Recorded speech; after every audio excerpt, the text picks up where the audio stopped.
we have with us Professor Yossi Shion. He's a former MP and professor at Georgetown and Israel's leading political scientist. Welcome to the broadcast, Professor. Thank you for having me. I would like to begin by asking you about the visits lately. Firstly, by the UN Secretary of State, Antony Blinken, and followed by now we have Austin Lloyd. What do you make of this? Look, we have a completely different, we have opened a new era in the Middle East. Last week, exactly a week ago, on the Jewish Sabbath and on the holiday, I was privy, I was walking on the beach, as I do very early mornings, to a barrage of missiles on Israel. I was unaware of the invasion which was taking place just as the missiles were launched. And this invasion was not an invasion of a military force. It was an invasion of murderers who came to burn alive all the kibbutzim on the Israeli south, rape women, rip babies out of their bellies, kidnap our babies, and basically killing everyone that they saw. They killed hundreds and hundreds of children in a party and basically created for what it is reminiscent to us of Holocaust, a second Holocaust for us. This was the most traumatic event in Israel's history. We have not been able to comprehend the gravity yet of this assault, which was just full of hatred, nothing of any political nature.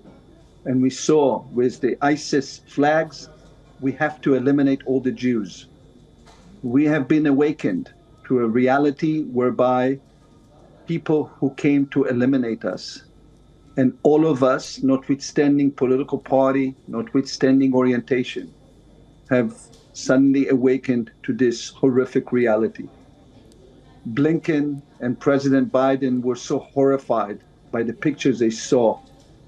And Biden immediately made a statement and sent also the United States carrier to the region, because there was a danger that other Islamicists will think that Israel's vulnerability, which was really at that moment, because the intelligence signs didn't work, will attack, and a massive war will ensue in the Middle East. Israel has gathered the forces. We have recruited reservists, every Jew come from abroad to save the state of Israel. And now we have declared that we're going to fight Hamas until Hamas is eliminated completely. We have been in Hamas in negotiations for decades. We employ the Palestinians in our homes. We send them oil, we send them food, we send them all the necessities. We keep any signs of humanity. I've been involved directly. And here we get just a spew of Hamas leadership hatred to eliminate all the Jews. And this cannot continue with any language, which is language of normality. Okay, also after this, I want to ask you about the hostage situation.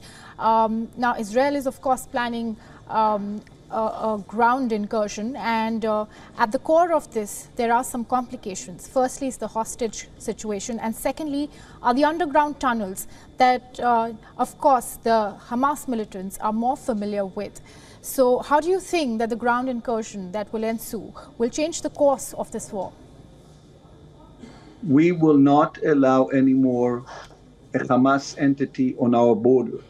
This has been the decision of the government and all the echelons, which means that we will fight a long war here to eliminate any remnants of Hamas infrastructure, Hamas institutions, Hamas affiliates.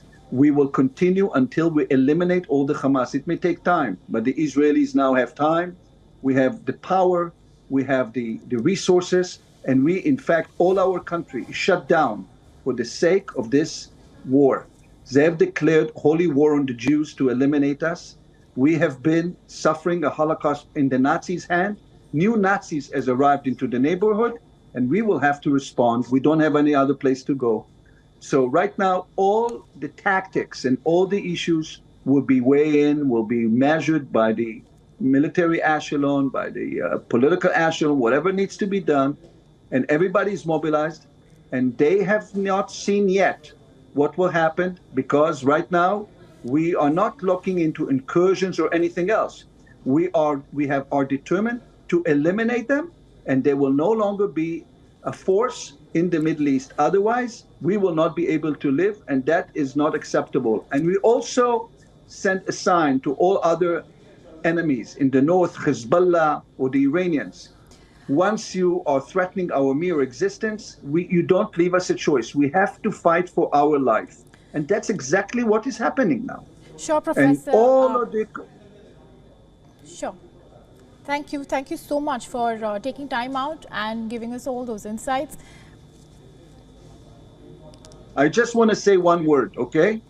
Sure, carry on. If you allow me. Because I'm interviewed on an Indian network. I am a very close friend of India. Please carry on. I was also the member of the Knesset, the Israeli Parliament, emissary to India, and I know our many Indian friends. They understand me. I was honored in Gujarat. I came to India. I love India. You understand very well what happened here. You know, our hand was for peace. We haven't done anything. Nothing was provoked. On the contrary. And here you see the most gruesome, the most horrific crimes against humanity committed on us, on our holy day, for nothing, just to eliminate all the Jews as a creed. You understand very well that there is no other chance to live unless you fight your enemy, eternal enemies who decided to destroy you. This is what we are doing. We want to convey this message to Prime Minister Modi, to all of the Indians. You are our allies. You have to see what is happening and don't be misled by all kind of propaganda now that we are attacking and the Palestinians are moving and so on and so forth. We have not provoked that. They have attacked us and basically murdered all our families. And this is what happened. And this is exactly how we will respond. No one else would have responded otherwise. Sure, Professor. Thank you. We understand it is a very horrifying situation on both sides and on a larger scale as well, almost bordering, or rather a humanitarian crisis that is ensuing. Thank you for your time. Thank you for joining us. You're welcome.